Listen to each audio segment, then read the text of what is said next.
Hello, and welcome to the dungeon. I'm your host, Rob. Today, I decided I was going to do a cleric video, but I haven't done any multi-classing videos in a while. We've done a bit of cleric lately. So I wanted to go back to doing some multi-classing, and I thought today we'd take a look at an Eldritch Knight Wizard combination. And specifically, I thought we'd use the War Wizard. In this particular video, I'm going to be looking at taking more Eldritch Knight levels, which is a bit of Wizard. Mostly I wanted to be able to add some of the Wizard subclass abilities, as well as maybe pick up something like Ritual Spellcasting, because normally we don't have access to that as a Eldritch Knight. And this gives us the ability to cast things like a Find Familiar, an Alarm spell, etc., and not use spell slots on them. And usually I'm not going to take like Alarm on an Eldritch Knight, right? I just don't have enough spell choices. The ones I do have, you know, I've only got one spell from outside of like my original schools and stuff, and that really leaves me very limited in what the choices are going to be, and Alarm's just not going to make the list. But if I can ritually cast it, suddenly looks better. Find Familiar, of course. I might have taken that anyways, of course, but you know, now I'm definitely going to take it if I didn't already. And you know, it just gives me a few more options. And then as far as the level 2 abilities, War Wizard is definitely a strong choice. It gives us 2 great abilities at level 2, whereas most of the others have like a Savant ability, which is quite weak, and then our other ability, which is good. So I mean, Diviner, for example, has the Portent dice. That ability is amazing. But I find that Portent really shines when you're going to be casting a lot of these like save or suck spells, like a hold person or something, and you can just hand the Dungeon Master a 3 and go, oh, that's his saving throw, I guess he failed, you know. When you're not casting as many of those spells, the ability is still phenomenal. It's just not quite as good as it would have been on a pure wizard, if you know what I'm saying. Blade Singer used to be like just the greatest 2-level dip if you want to make like a melee type of hybrid character, right? 2 levels of Blade Singer was awesome. It's not as good now as it used to be. Blade Singers are still awesome, by the way, I'm not saying that. The other thing, though, that the War Wizard gives us over the Blade Singer is it leaves us with a lot more like weapon and fighting style choices open. Because with the Blade Singer, you're limited to specific weapons in order to use your Blade Song, right? Whereas with the War Wizard, you could play like a full plate wearer if you wanted. You can be using a 2-handed weapon if you want. You know, those options are all on the table for you still. But you could also go the like nimble dex fighter if you choose as well. You have those kind of options, and I like that quite a bit. And like I said, getting 2 great abilities is really nice. You could go as high as 6 levels, I think, but that's starting to be a lot more of an investment. But if you do want to grab some of these like good wizard spells, you could go that route. But I'm personally thinking for this build, I would probably start fighter, which is going to give me all my armor and weapon proficiencies and constitution saving throws, of course. I'm going to go to fighter 5, get extra attack, then I'm probably going to take my 2 levels of War Wizard, and then go back to Eldritch Knight again, is what I'm generally thinking for this particular build. So, why even bother with War Wizard? What is it really bringing to us? Well, like I said, we do have 2 abilities at level 2, and neither one is the Savant ability, so that's nice. The first ability is Arcane Deflection.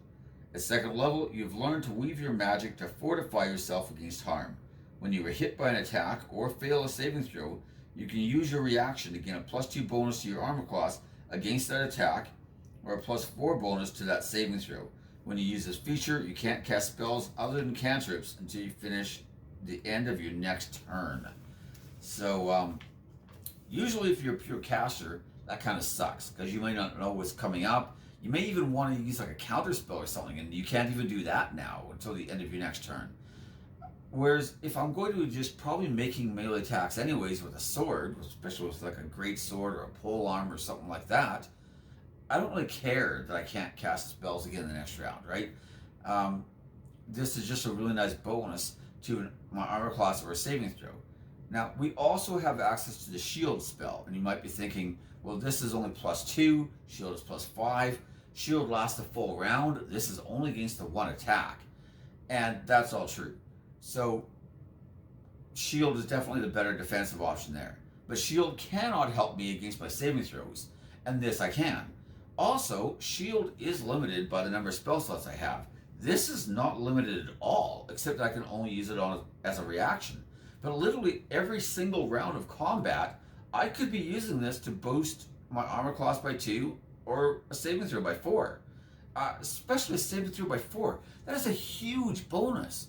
So I really, really like this ability a lot. And don't forget, we could still have the shield spell. And if we need the armor class more, we can cast shield.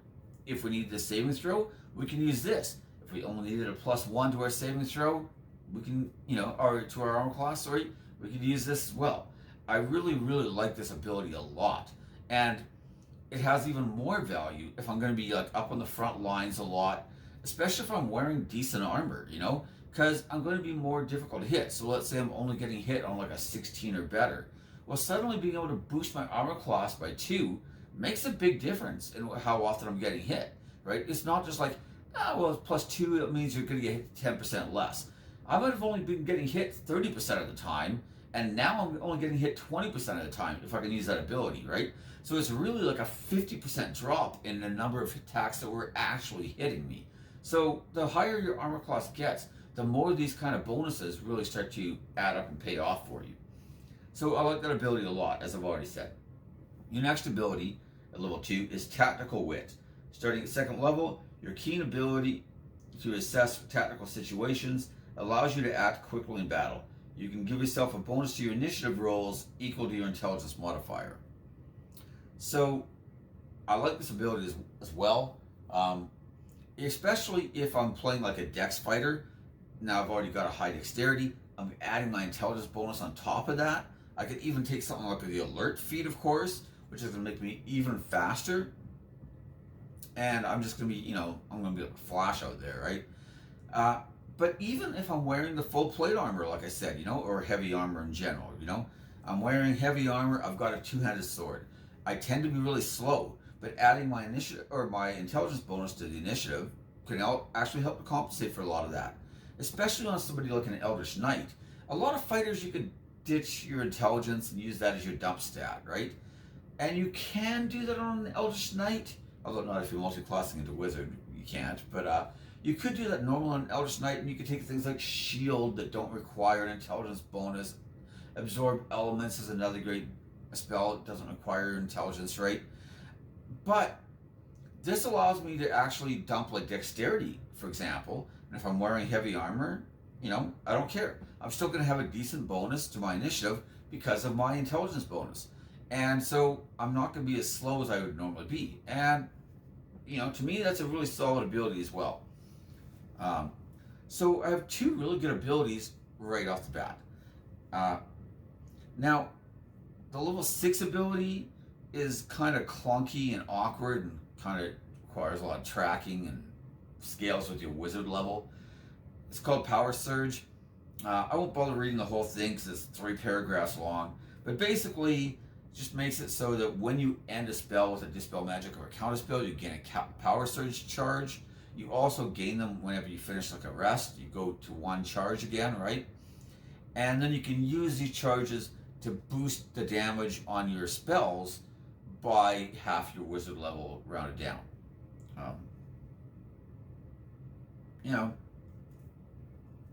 More damage is good, I guess, especially if you want to cast like a Booming Blade or a Green Flame Blade or something.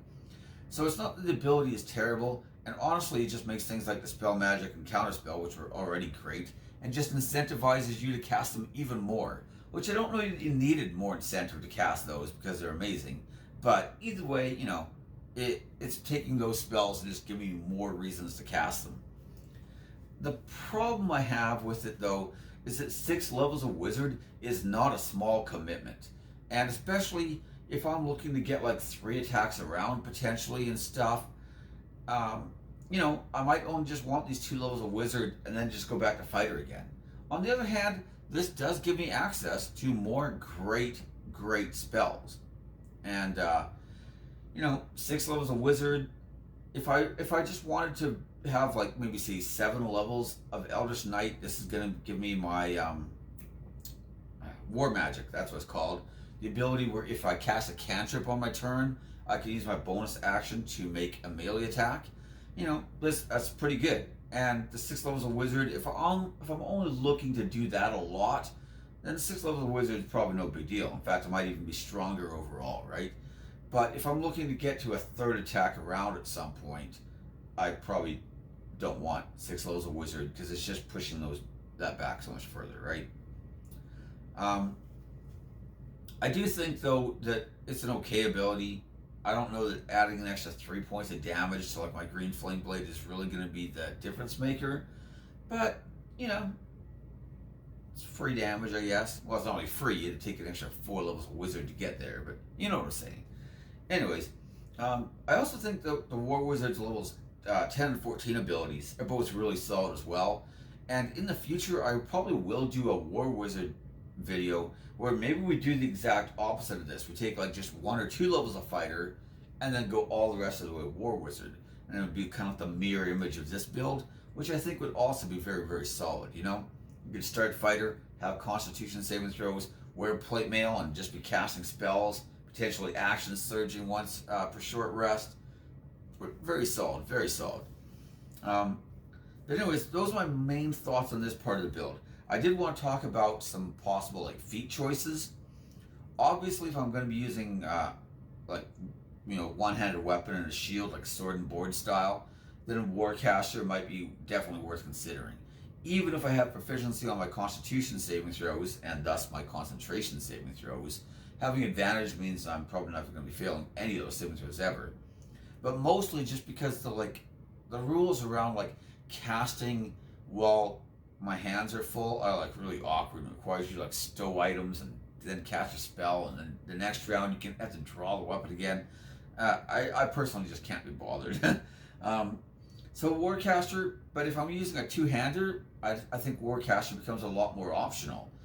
And you might still want it because you could use it as an opportunity attack, cast like a booming blade or something, pretty strong still.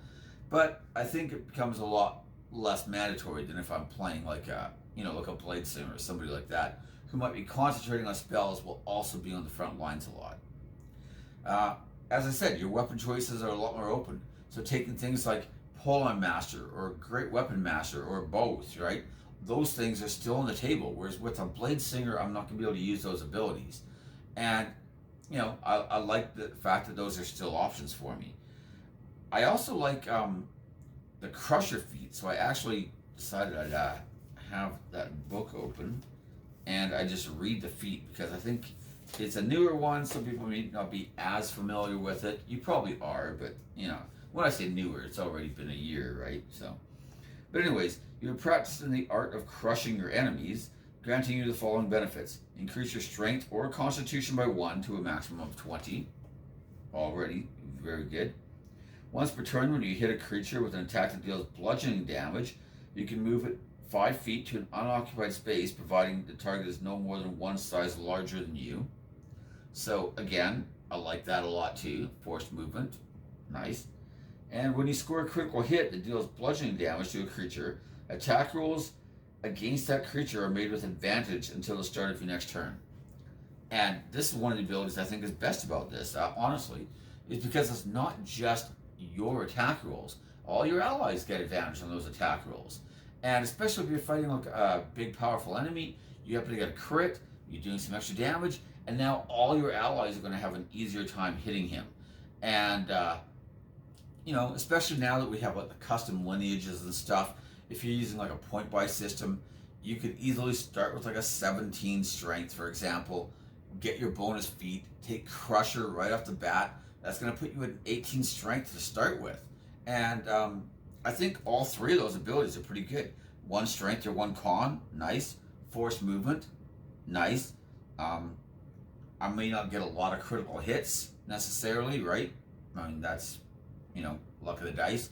But as I start to level up and I start getting like, especially once you get to 3 attacks around and you can be action surging once per short rest, if you're making 6 attacks in a round occasionally, you're going to get some crits sooner or later. It's just going to happen by virtue of how often you're rolling the dice. And, now you can give advantage to your allies, especially if you're fighting like a big, powerful foe, like a boss fight or like fighting a dragon or something like that. And so I think that it's a pretty strong feat overall too. And one nice thing about fighter is you get more feats than anybody else. So even if you do multi-class, you're let's say, with 2 levels of wizard, you're still getting an extra feat at fighter level 6. So you're getting fighter 4, fighter 6, fighter 8, fighter 12, fighter 14, fighter 16, fighter 19. Is that correct? Maybe not 14. I can't remember now. Darn it! Should have looked that up before we started this video too. But whatever, you're getting the 2 extra feat choices. Multi-classing is going to put you back 1, but you're still going to be ahead of everybody else except for rogues who you'll be tied with, right? Either way, I think that it's not a bad option by any means, but all those options are really good. Oh, I should have mentioned alert as well. I already mentioned alert when we were talking about it, but just a great general feat. Lucky, of course, also a great general feat. But I talk about those ones all the time. I also talk about mastery though, and pull on mastery. So, whatever. Strong feats, lots of options, good choices all around. Use your own judgment on that. Anyways, those are my thoughts on this particular video and this particular multi-class combination. Like I said, it's more of a dip. It's not really like a big multi-class necessarily, although you could go that way. Like I said, I just kind of favor the 5 levels of fighter, grab my 2 levels of wizard, back to fighter all the rest of the way. But anyways, those are my thoughts on it. Thank you for watching. Feel free to like, subscribe, ring the bell for notifications, and most importantly, leave me your comments in the comment section. I look forward to reading them.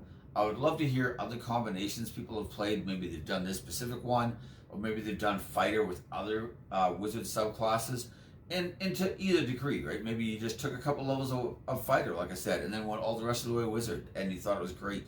That's really solid too, right? So either way, I'd love to hear about that kind of stuff.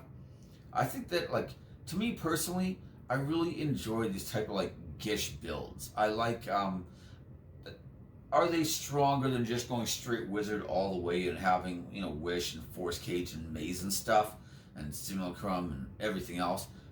No, probably not. But, well, definitely not actually.